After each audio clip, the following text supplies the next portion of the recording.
Hello, Acapella fans. Good to see you. Hello. Hey. I'm Shane Miller. I'm from the Bahamas. I have been a long time follower of acapella. I got introduced to acapella music in about 1986, I think it was. Back then, the college students were coming from the United States. When they came back home, they would bring tapes of acapella as it was back then home to us, because that was our only real source of getting acapella music in the Bahamas at the time. So one tape would go through about 1 million generations of copies. 1 million generations of copies, yes. And then eventually, as we got to know more about the work of acapella, we began to buy the cassettes and the CDs and now the MP3s and then the streaming. But that's my first introduction. So I think my first album would have been Traveling Shoes. Mm-hmm. How many million cassettes were copied? Quite a bit. Rhonda, you're no stranger to acapella.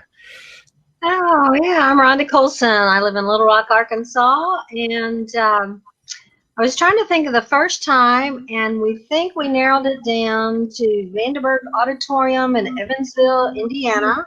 A group from church went. Bruce was there. I don't remember him being there. Probably Bruce, Will as well. Bruce is your singing husband. That's right. Bruce is my husband. And I believe the configuration at that time was Gary Moyers, George Pendergrass, Dwayne Adams, and Robert Guy. I think Robert was maybe new. I hope that was actually a configuration because that's who I can remember. But yeah, I seem to remember maybe Hymns for All the World was maybe brand new about then. And Rhonda booked for acapella. You booked all the concerts for quite a long time, didn't you? Yeah, about 12 years. I think I was involved in that. And your son has been the sound engineer for acapella for a while. And to Sean, when did you first discover or learn about acapella?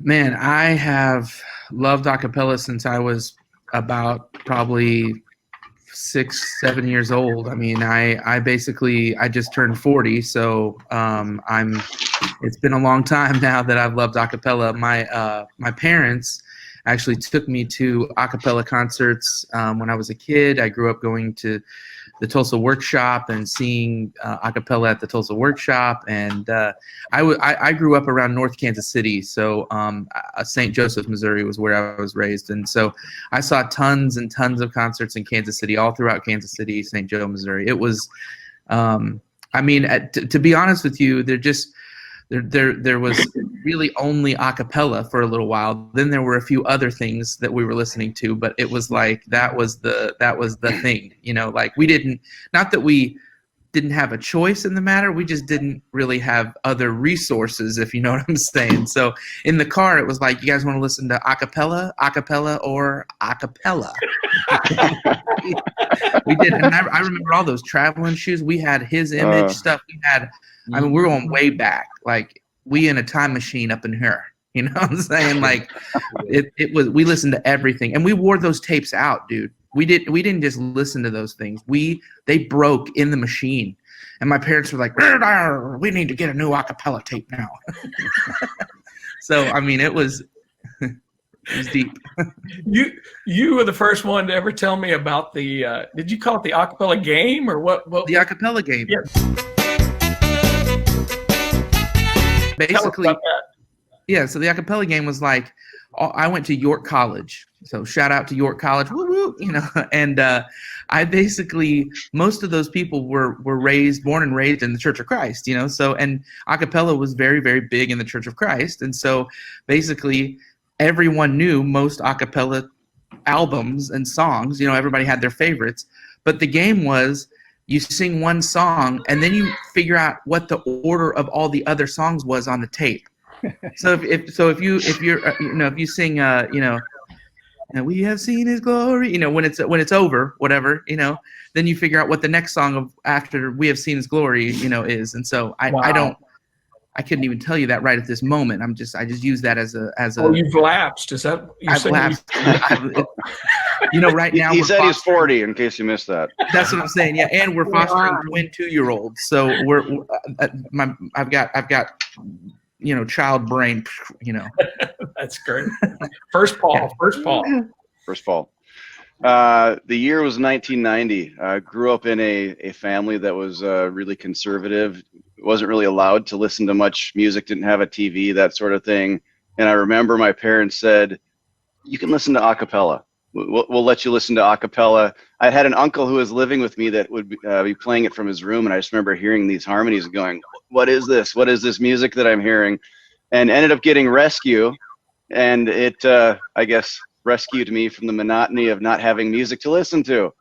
So it was the original fearsome foursome of that Rescue group that, I must have played that CD hundreds, if not thousands of times, and it was this spark of life for me, and it just left this mark that, number one, I didn't have a whole lot of exposure to music. I was about 10, 11 years old, but hearing this magic coming from these speakers, it just left this indelible mark on me. And about 20 years later, when I met my wife at college in a different state entirely, I'd had this acapella mixtape, and it was playing in the car once. We were driving somewhere, and I was playing it, and I'm like, "Oh, you probably don't know who this is. This is this group Acapella. I grew up listening to them." And she's like, "No, this is my favorite group as well. I grew up listening to them as well." And so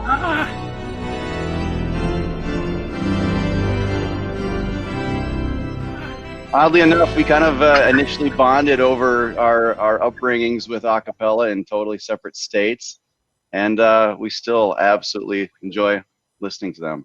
It was there at the foundation of our marriage over 20 years ago. Wow, and no television when you were growing up. But you listened to our music. I'm going to advocate that to all throughout the televisions. Only listen to acapella. Absolutely. Will. That was it. It worked. I'm not complaining. That's great. Second, Paul. Good morning. I'm Paul Fagala from a little bit east of Houston, Texas, and I have been an acapella fan since the mid '80s. We would go to Six Flags in Arlington all day, and then that evening was the acapella concert, and that was the highlight of our trip up there, was to go see acapella. Soul Lift, that's what it was, yes. And our church van had a cassette tape player in it, and so we would drive along and listen to the cassettes and sing along, and those young boys, we would all want to sing like Rodney Britt and have that deep bass voice. And was grace that taught my heart to fear, and grace my fears relieve.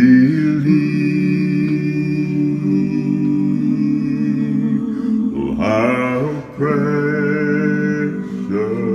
did that grace appear the hour I first believed. Just loved singing along to them and listening to them, and like I said, the concert at the end of a long day at Six Flags was always the highlight of our trip up there. Sean, I saw you laughing when he said Soul Lift. Did you get to go to Soul Lift? Man, I went to Soul Lift a ton, man. Yeah, I've been to them, man. I love them. That's cool. Wow. Kevin Minitry, and I'm in the Houston, Texas area.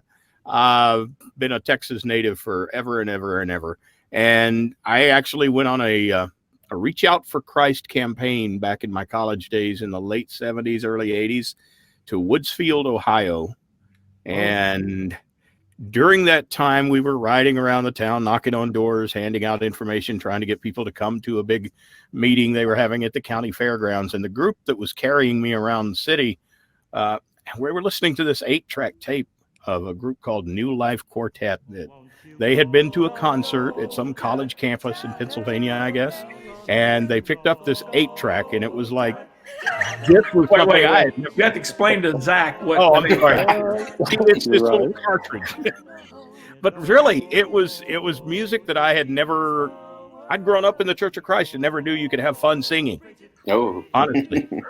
And so once I got that, I was hooked on it, and I brought that with me through life. And I still actually have not the 8-track. I had to transfer it to a cassette at one time because the 8-track upgraded actually quality. lasted longer than the tape actually lasted longer than the player did. Let's just Okay. say it that way.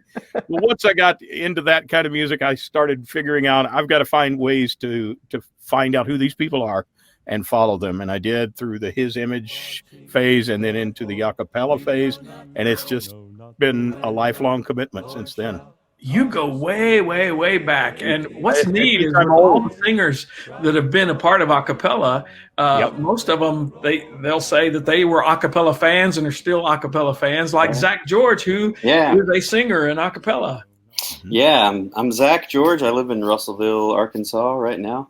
And, you know, when Acapella started, I was the ripe old age of -4, I think. So by the time, yeah, Keith, I was born in '86, so you old.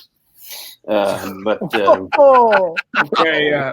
Do we have any Bazinga. interviewers? so, I mean, I remember, I think probably my first memories of it as a young child would maybe be going to the International Soul Winning Workshop in Tulsa and seeing the concert every year, or the concerts there, going by the Acapella Walmart, as I used to call it. You go in there and we pile up on our albums every year, get whatever was new. I have a really vivid memory of George Pendergrass dressed in white and being lit in such a way where he just looked like an angel on the stage. I don't know why, that's just sort of ingrained in my memory. So I'm sure he'd love to know that. But it just, those are my. I don't know that I have a first memory, because it just, for me, Acapella always existed. My parents played the albums growing up, the tapes or whatever those things were that Kevin mentioned before. And so, I mean, it was just kind of a way of life for me growing up. I mean, we sat around, listened, and knew all the music, and then, we'd catch them here or there when they would come locally, or every year at the workshop. So for me, Acapella I've been a fan for life. Come on out to me. Step out in faith and see.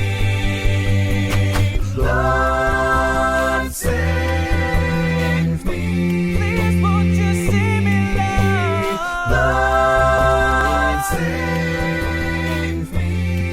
Won't you see me, Lord?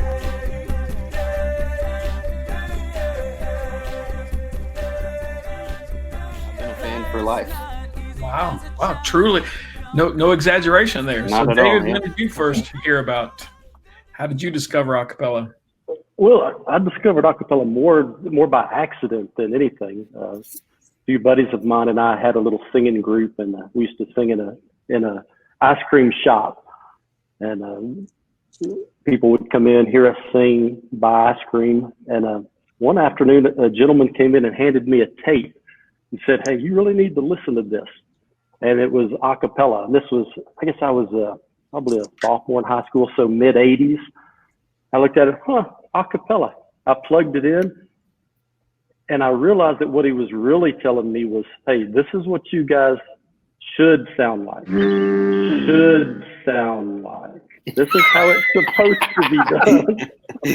Yeah. And that was the day that I realized that we really weren't that good. And, and I think for us, we had a bass problem. Our bass was horrible, and fortunately the guys let me keep singing, and we had a lot of fun. But from that day forward, man, Acapella has been a vital part of my life. Just the harmonies and the music and the message, it's been a vital part of my life. Well, it's hard to find a fan who's been a fan longer than Tammy Heinsohn, and a very valuable worker in our ministry to this day. So thank you for the opportunity to let me work with my favorite ministry of all time. I'm Tammy. I live here in Nashville, Tennessee. And I don't want to get anybody in trouble, Keith, but I figure it was back in 1985 or 86. There was a college group from Lubbock Christian University that came on a mission trip to California to help our little church put on a summer VBS. And one of the kids gave me a pirated tape of his image and of Acapella traveling shoes. So those are my first 2 tapes of Acapella, and it just blew my mind. And actually, when I was a kid, I had seen the Hard Travelers from Lubbock Christian. They had toured through California. And the Sunshine Singers from Columbia Christian University came down the West Coast. But to know that there was actually a full-time a cappella singing group was just fantastic, because I had already gotten interested in a cappella vocal harmony music. I had sung in a jazz choir in my junior college. I had played flute and sung in high school and grade school. And I was involved with the Contemporary A Cappella Society. So when that got started and off the ground, which is a secular organization, but they foster and encourage all forms of a cappella music. So for there to be music that represented my faith and my belief, I was just thrilled. So you played flute in an a cappella group. Sure. Great. Let me tell you something about Tammy. In my time with Acappella, which I consider, I think probably historians will call the dark ages of Acappella.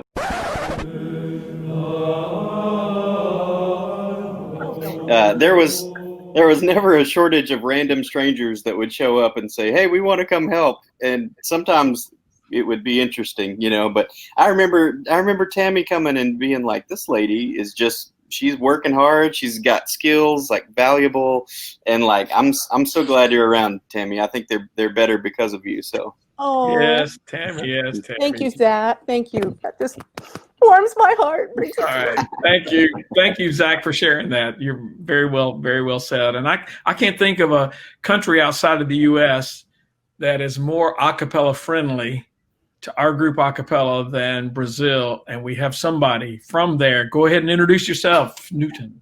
Well, hi, my name is Newton. I am from Brazil. I live in the southeast Brazilian state, and I became a Christian in 1987.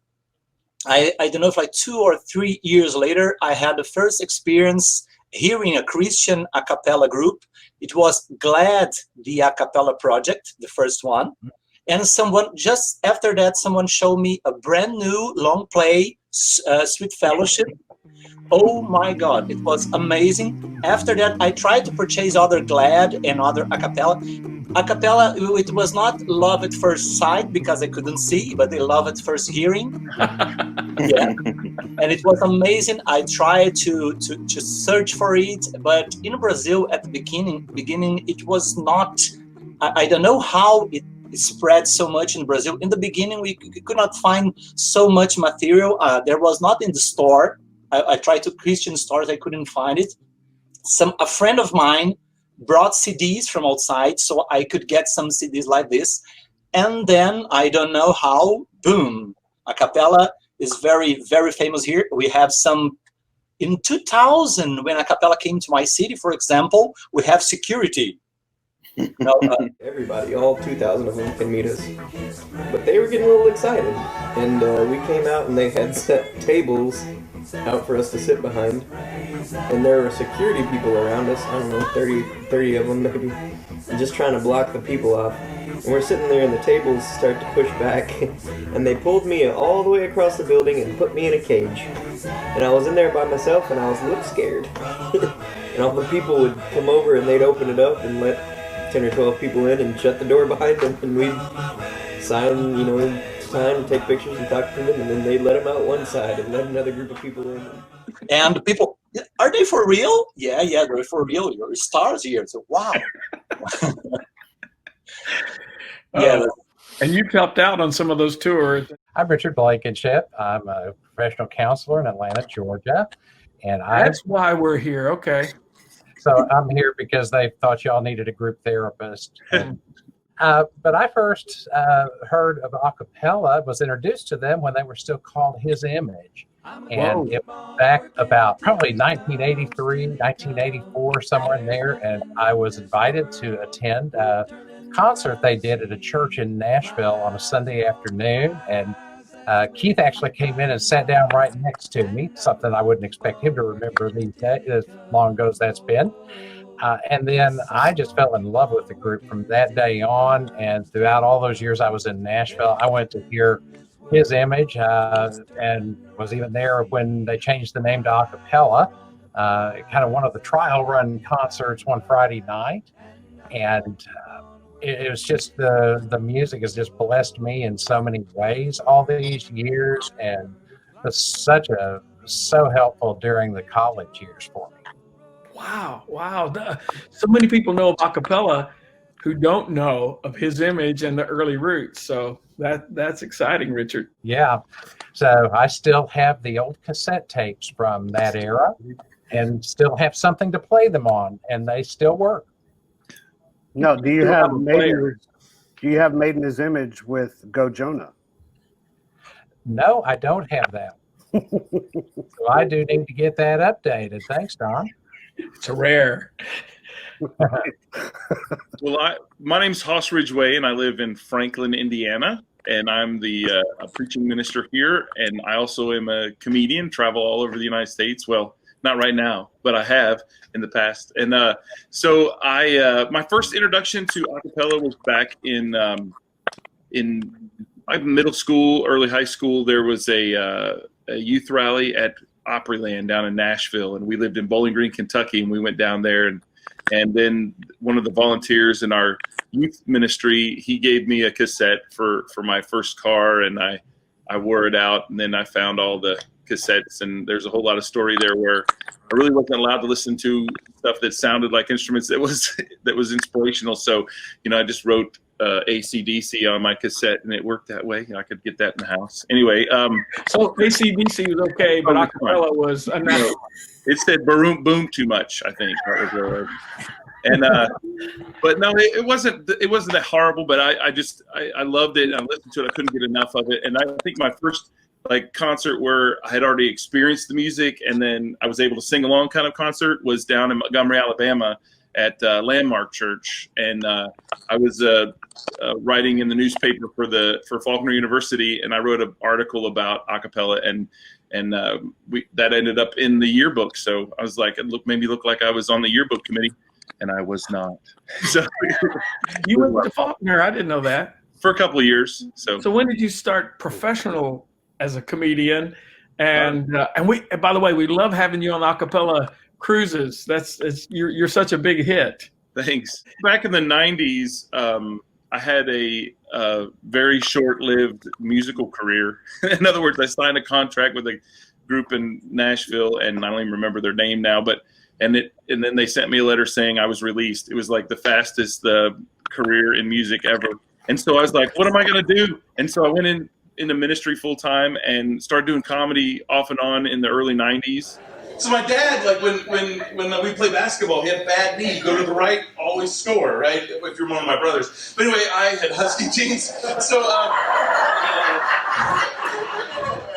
but when it was time to go to Spanky Town, like my brother always did it, and I always got caught first because I'm the slow one. He was like he didn't have any problem with his knee when it was that time because he became like Mr. Fantastic. His arm went across the room and I looked down and I'm like, run for your lives! I'm caught in the track for me!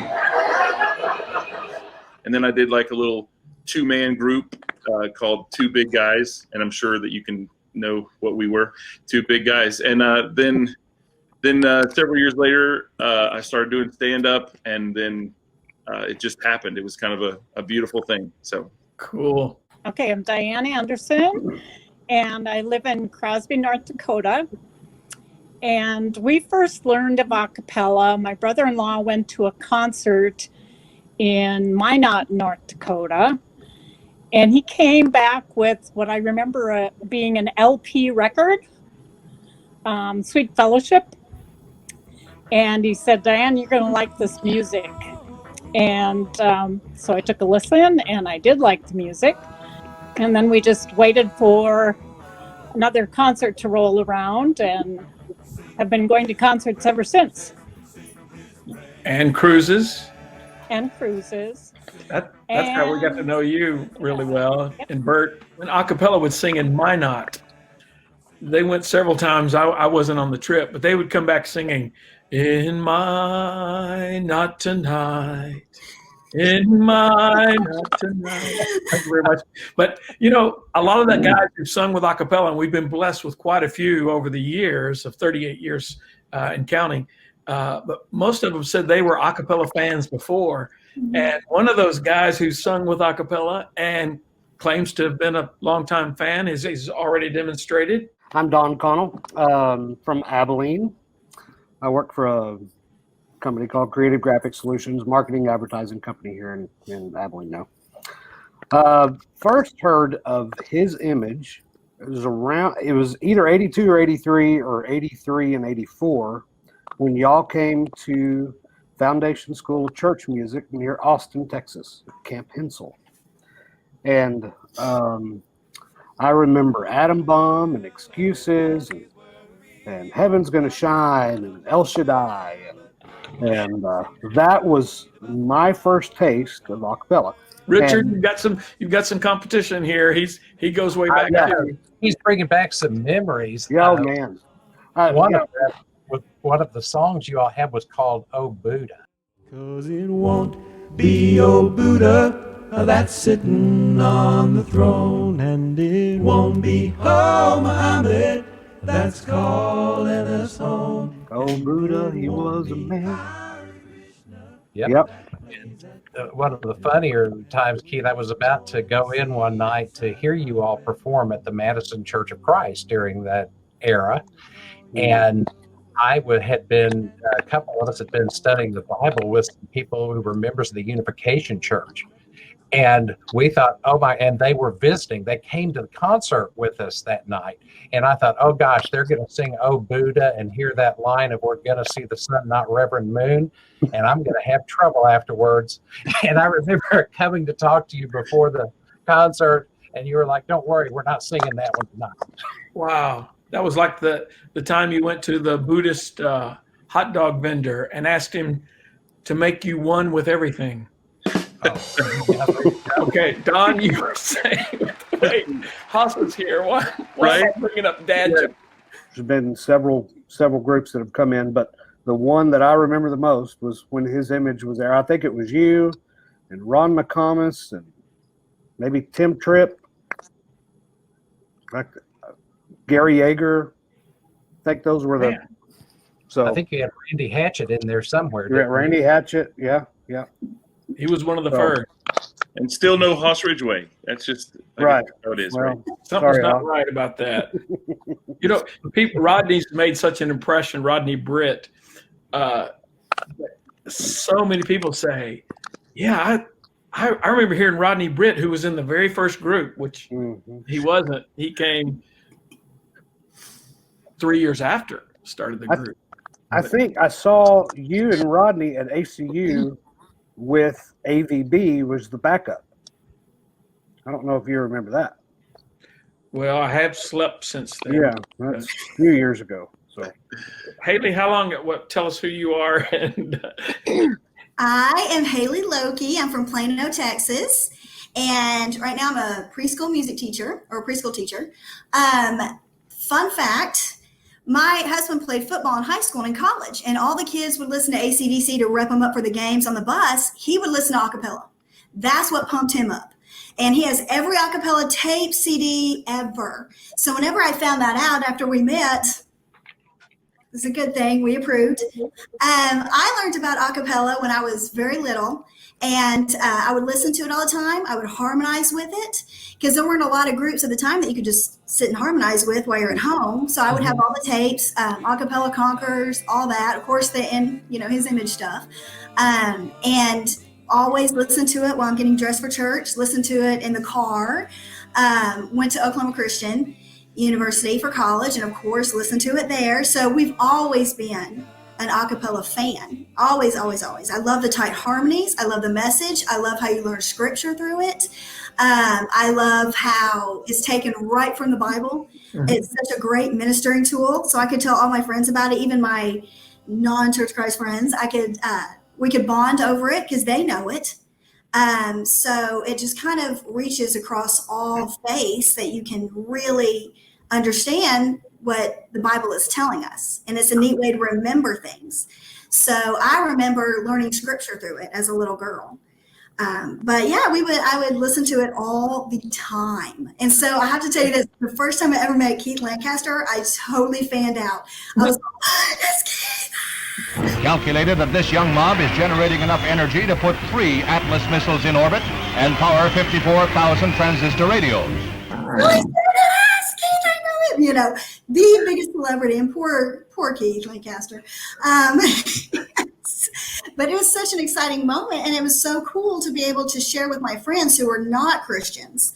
I could share, they would get the catchy tunes, and then they would listen to the words, and before you knew it, you're learning scripture. So it was a really cool kind of sneaky way to minister to my friends. Even as a little girl, I knew that.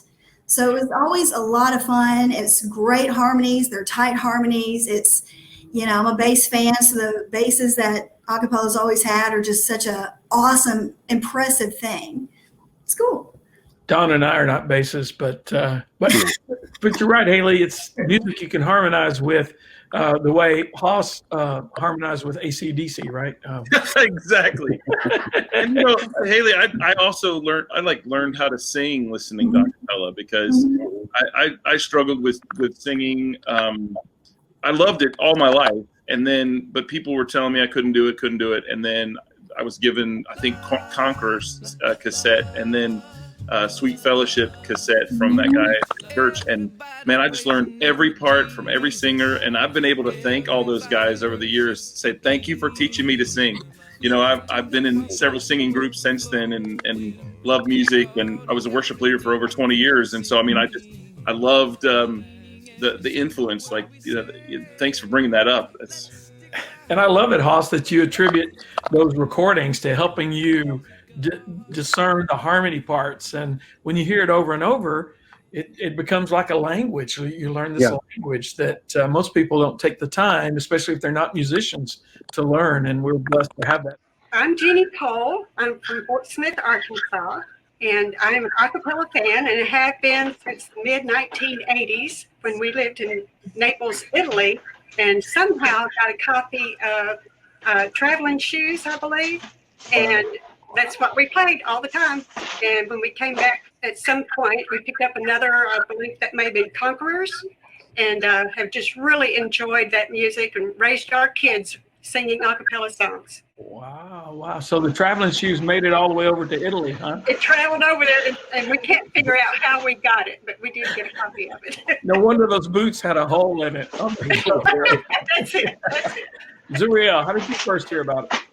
The acapella. Well, my name is Uriel. I live in Wetumpka, Alabama, at the moment, right?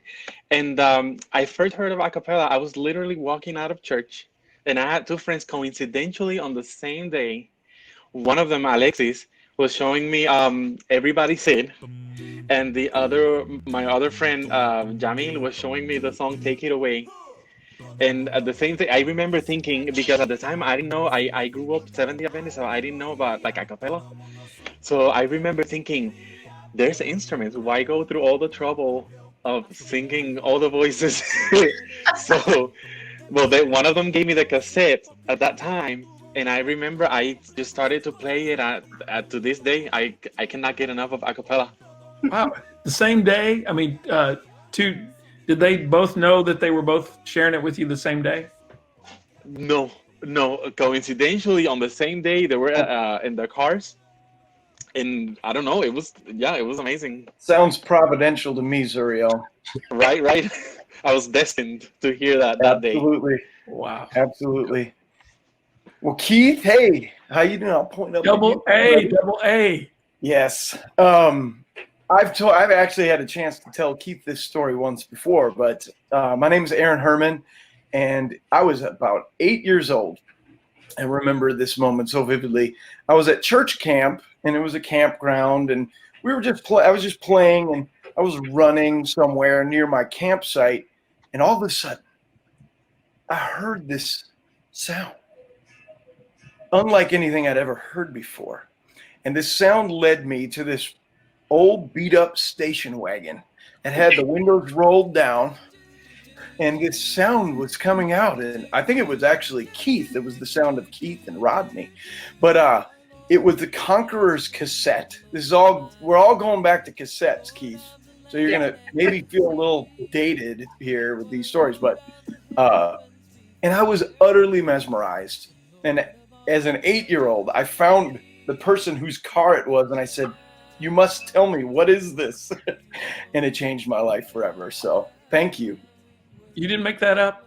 No, that really happened. That's Yeah, amazing. that really happened. And little did you know you would be singing with AVB and then with Acappella. And unbelievable. Man, I didn't know you went way back to 8 years old. Yeah, it went on my bucket list to sing with Acappella probably about that same year. Probably. Really? How cool is that, Karen? Thanks, Keith. Well, we had done a spiritual gifts survey at church at Quail Springs about, I don't know, March, something like that, of 1989. And one of my spiritual gifts, besides the music ministry I was involved in there, was hospitality. So they signed me up on the hospitality list, which I was happy to do that because it took me off a couple other lists that I've been on a long time that I was really tired of doing. And I like hospitality. That sounded good. So fast forward to end of May, 1st of June. I'm working at OU. It's our absolute busiest time of the year. We're doing the budget. I'm swamped. And I get a call from the church secretary. You remember that list you signed? Well, Acappella is going to be here, and they're kind of in a bind. They're between two different two different things. One is here at Quail, which I knew, and so they're going to be stuck for a while, like a week, 10 days, something like that, before they need to go to the next place. Plus, the bus needs some more. And I said, okay, you mean like Keith Lancaster and Ronnie Britt? Physical? Not exactly. Like, we need you to house 6 people. And it was the very first tour that Dewey had ever been on. It was his first tour. And Dewey being Dwayne Adams. Dwayne, sorry. He'll always All the super fans knew what you meant. Yeah, I'm explaining it to the non-super fans. So, long story short, I said, sure, send them on. Now, the odds of me saying sure to housing a bunch of strangers while I'm in the middle of budget was slim and none. Mo and I have laughed about this. But I absolutely said, absolutely, sure, that'd be great. And those guys walked into my house. We had them hanging in the rafter, beds on the floor, whatever we had to do. And they walked in as total strangers. And when they walked out that week later, or whatever it was, they were 100% family. Yep. And they, a cool part about that was we were having a concert at Quail. And I guess it was the first time that group had sung together because it was the first time Dwayne had been on the road with them. And so they were debuting Now to Him. Wow. So during the course of the week that they'd been there, Dwayne and Mo and Gary Minor were particularly there at the house most of the time. And they had noticed I had a bedroom fixed up as a nursery with no baby in it. And so during that time, they found out that just maybe a month before, I'd had a private adoption fall through 20 minutes before we were supposed to pick up the baby. And so I couldn't hardly talk about that room back there, but they made me talk about that room back there. And so the night of the concert, that was the first time, I guess, that they had really sung that song together. And they stood up there on the stage and told my story and dedicated the song to me. Wow. I'm sitting there on the front row going, ah! And they sang Now to Him, and you know that I told you, Keith, I tried to do the survey. I couldn't do it. I couldn't get through the first question without bawling. So they did that, and literally then in August, our son Madison was born. He became Acapella's like poster child kid. And all of his birth announcements had Now to Him on it. That's what we had playing when we picked him up. And the birth mother said that during that course of a few months, between the time they were there and the time it happened, she said, I just saw this woman's picture and I knew immediately that this was the woman that God was having me have this baby for. Wow. So Now to Him means a lot to our family. And again, for the second later, but the guys just, I can't begin to describe. I mean, they sat around my table and I fed them all the time, and they started singing Holy City, and we're going to sing and never get tired. And when they left for the next 10 years, I literally to the best of my recollection, we did not have a month go by that some member of the ministry, somehow, some way, one of the buses, two of the buses, whoever, even if it was Sandra and Hector, somebody was at my house once a month. Sister and brother-in-law, yes. For the next 2 years. Wow. I mean, 10 years, for the next 10 years. Wow. And so they're just 100% family. I mean, our house was where they could drive and be. So that's how I met them. And it's a long story, but yet, wow. No, that's, it's just crazy. I mean, when they left, it was literally like they were family. My boys grew up calling them Uncle Wayburn, Uncle George, Uncle Dewey, Uncle Mo. I've got more pictures of them at holidays than the rest of my family. That was worth the whole interview. Okay, Yeah. we can conclude now. But Karen, Acappella could not have survived without people like you and your hospitality, and then becoming family, as Jeannie and others can attest. It's like we've become family over the years, and we appreciate you so much. And it just warms our heart to know how much you mean to our ministry. People think it's glamorous starting a singing group to go on the road, and they have no idea what it's like, and all the breakdowns and literally singing for your supper sometimes. So I'm so glad you're here, Karen. So Tim, tell us about your original introduction. Yeah, Tim Russell. I'm from a small town, North Carolina, called Hillsboro.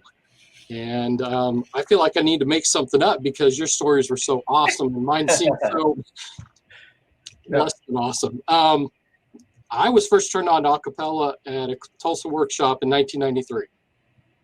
And the first I heard of Acappella was actually live in concert. So it was Keith and AVB and Acappella. And it was great. And Keith came with Acappella to do a concert about a month later in Lincoln, Nebraska, where I lived. And so I was helping serve that Sunday morning, so I got to interact with Keith a bit, and that's when I first got to know Keith a little bit. It was 1993, but that's my story. I mean, it doesn't sound too special, but it made me a life, from then on, it made me a big fan, and I've gotten to know a lot of people in the company, and it's been wonderful. I remember the Lincoln, Nebraska concert because I landed at the airport and I was at the luggage counter and no one was there to pick me up, or I thought no one was there. And I looked around and I was the last one, and I could see a couple debating because my album covers didn't have my picture on it. It just had artwork. And then I heard one of them, and then one of them walked up of this couple and said, are you Keith Lancaster? I said, yeah. She said, I told you he was white. Wow, that's cool. Because they were having an argument because they'd only heard me. And I love that. That's cool. Wow. So your first experience was a concert then? Yes. Okay. That's special, man. That's special. All right. My name is Chad Barr. I'm originally from Minnesota. I currently live in Nashville, Tennessee. And the first time that I heard Acappella, I think I was probably 11. 10 or 11, and we were at a friend's house, friends of my parents. And because I'm the oldest, I was kind of left there to my own devices because there were no other children in the house at the family friend's house. So I was at that time interested in music, and the man who lived at that house, my parents' friend, he was a big fan of just kind of Southern gospel music. Mhm. But he said, "You got to come hear this group that I just got a cassette tape of," and it was Sweet Fellowship Acapella. And I had never heard any kind of acapella music before. I mean, we grew up listening to Christian radio, and so he put it in, and he had a nice pair of headphones too, so that really kind of helped cinch the deal for me as far as my love for acapella. But I couldn't believe what I was hearing, that four voices could create this sound. I was amazed at not only the performance and how incredibly talented these people were, but the emotion and the sincerity that these guys performed. It was moving. And I think what stood out to me most is Rodney Britt. I had never heard a human being. Yeah. Which I think the jury's still out if that is the case, if he is.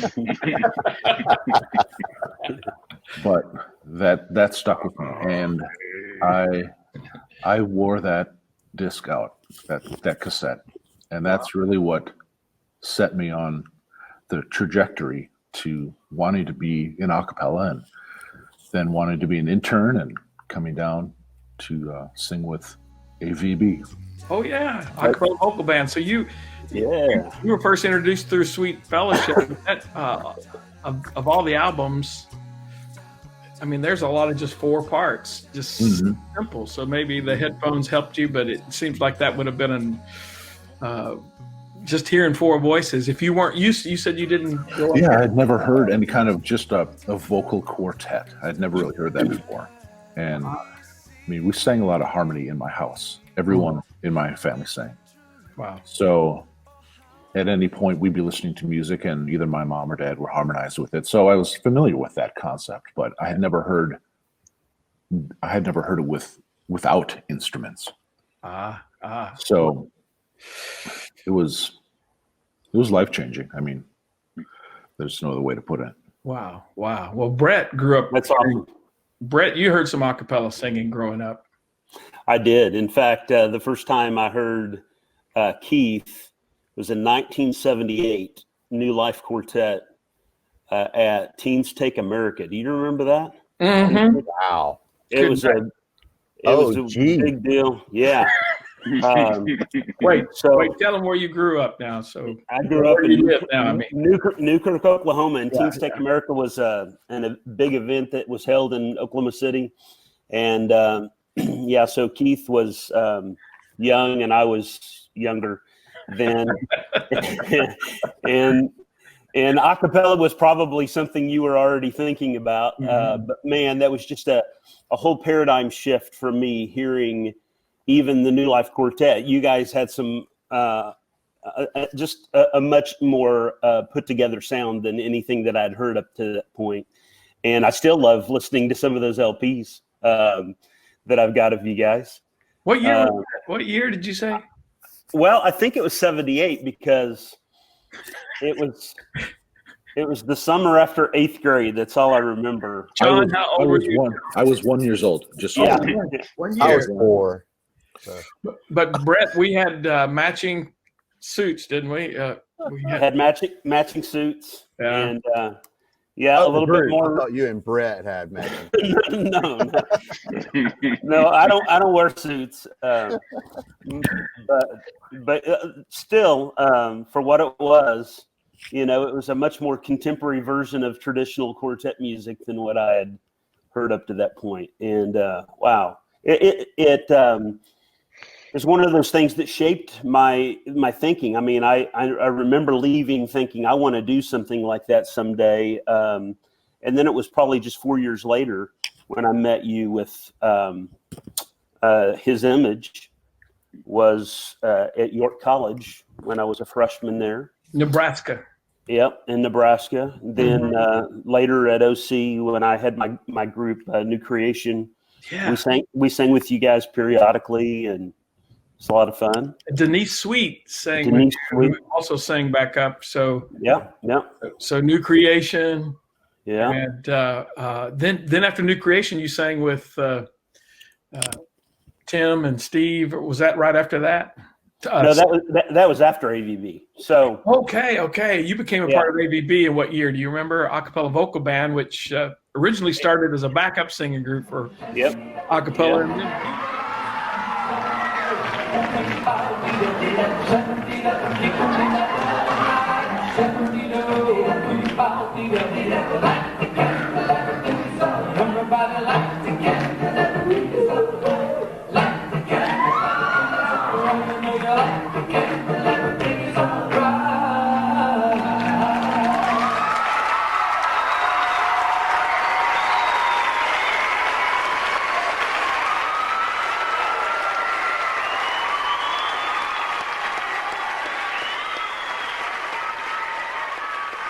And then broke off because of the great demand.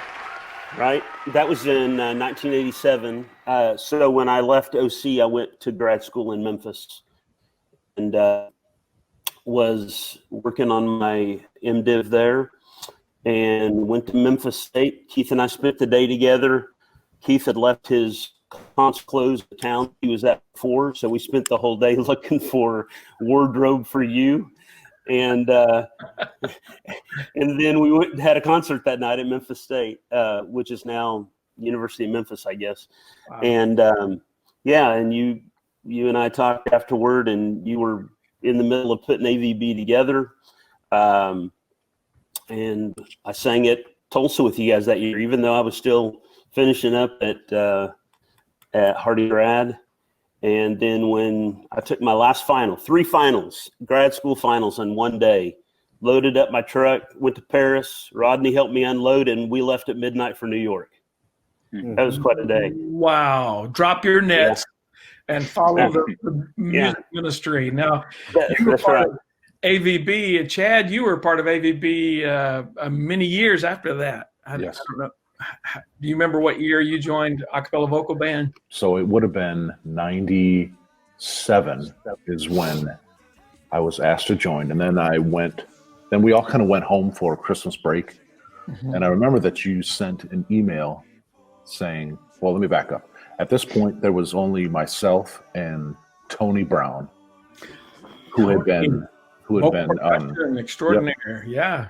He and I were the only ones that at that point who had been asked to be in the AVB. And then when we went home for Christmas holiday, you emailed us saying, I found some other guys and they'll do. I mean, they were okay. And and then you said that we were going to go to Arizona for the month of February. Oh, yeah. So I loaded up with every Lancaster that I had seen. Some you hadn't met yet. Yep. And we went to Arizona for a month. And February is a program good together. time. We put the program together. We worked on I remember that was a great formative time for a regrouping for a brand new iteration of AVB. That was a lot of ministry going on, plus singing, plus lots of singing. That was a singing boot camp that I maybe was not prepared for mentally, but it was a great time. John, tell us about yourself and when we. Well, I am from Montgomery, Alabama, and I have. I want to explain something that a couple of these guys were talking about for the kids at home. They keep saying this word cassette. And I don't have one. I don't even know if they exist anymore, but they were about this size, maybe a little bit smaller, but you put them in this little machine thing, and it was a tape, a plastic tape, kind of like Scotch tape, but it didn't stick. But anyway, I came along around the Traveling Shoes Conquerors time, and my older sister had the cassette or the tape, as the cool folks called it. I said, "Hey, I want to borrow that tape," and she never saw it again. And I think I still owe her that tape or CD or whatever. Where she can just stream it now. So, but anyway, I grew up in an acapella fellowship. Just kind of like Brett, you start listening to that, it's like, wait, I didn't know you could do that. I didn't know you could do that vocally. Where do these arrangements come from? I didn't even know the word arrangements at that time, but just thinking, this is just so stinking cool. And I was listening to all the pop music and country back when it was cool and, whatever, but this just had such a unique sound to it. And then at the same time, it had this gospel twist to it where you're like, wait, it's got such an amazing sound, but it's speaking to my heart at the same time. So it was just really, acapella just started a transformation in my heart, because it wasn't just me, it was spreading in my youth group at church. And, we'd go on trips and, an acapella tape would go in the church bus and we, all sing along, and trips to different acapella concerts and that kind of thing. So it was, we were surrounded by it, and it was what kids are doing now, listening to music like Passion and Bethel and, great worship music of the day. We were doing with acapella back in our day. That makes me sound like an old man. Back in my day. Traveling Shoes. Then Traveling Shoes was your first introduction. And when did you started singing with a group, a mixed group? Tell us about that, and then how you ended up being a part of Acapella Ministries too. We had a group. It was started out as a quintet, 4 guys and a girl. I like to say we were the original Pentatonics. There you go. It was our idea first, guys. So we had a unique name. We were just called Q, the letter Q, and it stuck. I don't know where it came from. We were trying to be cool and edgy. It was just weird. Can we just say it was weird? I'm saying it for everybody to hear it now. It was weird, but it was a unique little sound that we had. But we sang together for about 5 years. We eventually added a 6th member. Traveled mostly in the Southeast and bumped into groups like Straight Company, and we did some concerts with AVB back in that time. And then that led to one of our other guys in the group, Rob Williams, did an internship with you, Keith, and then I came and did an internship, hit the road with acapella. Both of us sang with kenosis, which somebody said was the Greek word for road crew.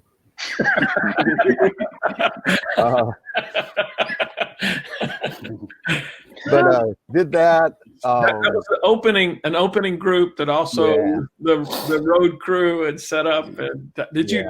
What vehicles did you travel in at that time? Oh man, we had what was it? Susie 3, the big one. The Isuzu truck, box truck, with the labels on the side. Yeah, I actually was backing up one of those trucks one night after a concert and backed it straight into the concert promoter's car. But oh no! Yeah, I don't know if you ever knew that, Keith. Sorry, but no, you never went there again, did you? We'll start an investigation now. Brett, he didn't have a truck when he was in AVB. It was what, a van or what? Maybe, or no. We pretty much traveled in buses, but okay, all right. That's somewhere like in '88, Keith's throat got amputated and he left the road. Well, that wasn't exactly what happened. That was the rumor. So anyway, Keith my went head on was replaced. Yeah, that's right. You went on vocal silence for a long period of time. So we kind of got Keith's bus for a year or so there, and had the Silver Eagle and the MCI. Acapella took the Silver Eagle, and we took the MCI. So So John, you opened for Acapella, and then you were the road crew, and so that.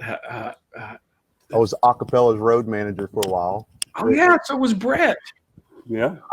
I still don't know how or why in the world y'all trusted me with that.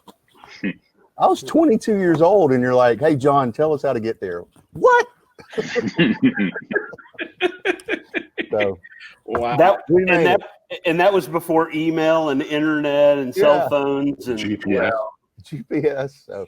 Well, I know somebody who grew up in Boring, Oregon. That's it. That's it. Yes. Tell about yourself, Luke. My name is Luke Coles, and yes, for years our mailing address was Boring, Oregon. We did not actually live in Boring, Oregon. It's a little outside of Portland, southeast Portland. And I live now in Grand Prairie, Texas. I'm a worship minister here.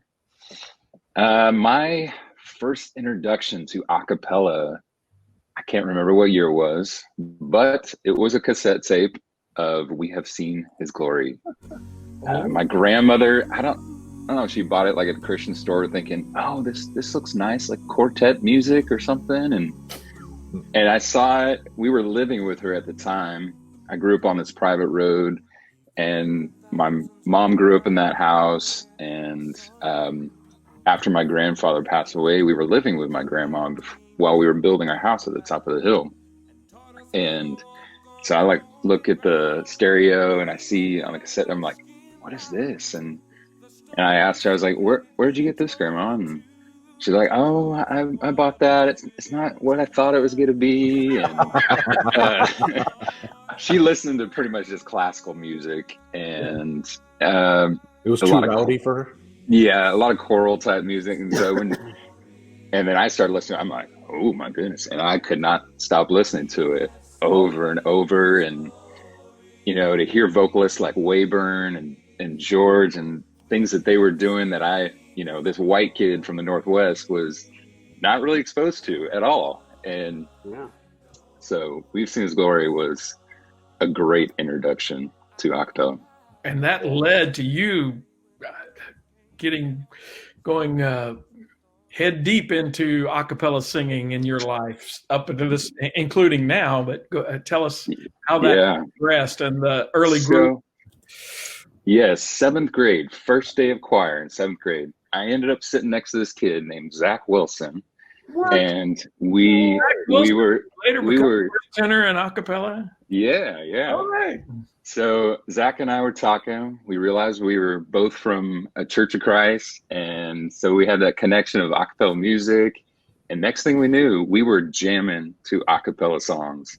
And his older brother Peter, a couple years older, and their cousin Adam Wolfgang, we started hanging out, and we would sing and do some stuff. First time we sang was at a wedding of their cousin, and later on, we're like, you know, let's keep singing. We would learn an acapella song. So the first song we learned was Sweet Fellowship. And that song, we were like, oh yeah, there's no way we're going to get this. It's too hard. And then we started picking at it and listening over and over. And then we got it and nailed it. And then we ended up calling ourselves Sweet Fellowship. So that was the name of your group. Yep. Started my 7th grade year, and it continued for 7 to 8 years that we had that group. Different members came and gone. When Peter left for college, my friend Nick Rucker came in, and I moved from bass to baritone. And then later on, we were singing at a youth event, and Steve Maxwell was there at that youth event. He came up to us and said, you know what, guys? I want to work with you. And we're like, no, you're going to sing with us. And so next thing we were doing was working with Steve, and Steve had written a bunch of originals, and we were learning Steve's songs, and it was a great time. Steve Maxwell, who would later become a lead singer for acapella.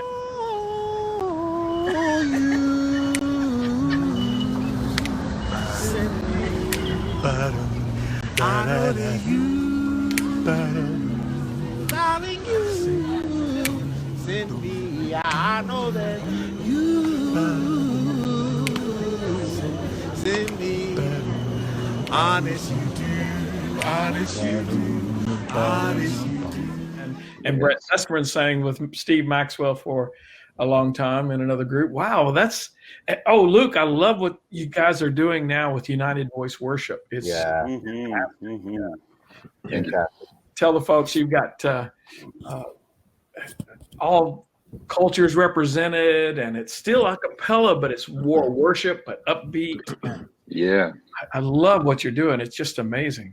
Thank you. Yeah, United Voice really spawned out of initially as a praise team for a youth event, but very quickly between Josh Kasinger, Nick Dunbar, and myself, we really saw Nick Dunbar. Yes. With Acappella. Well, there we go. We're dropping a lot of names here. We've realized very quickly sing with that. Q? Did you sing with Q? No. Okay, that was. I don't think he had been born yet. So that all right.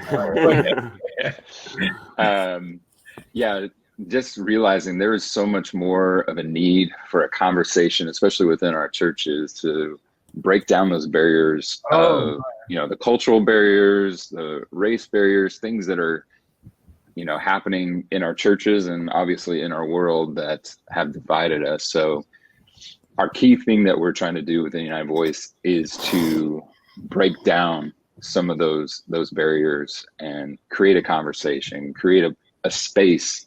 And we think music is a great way to do that. So yes, and everybody says amen. Amen.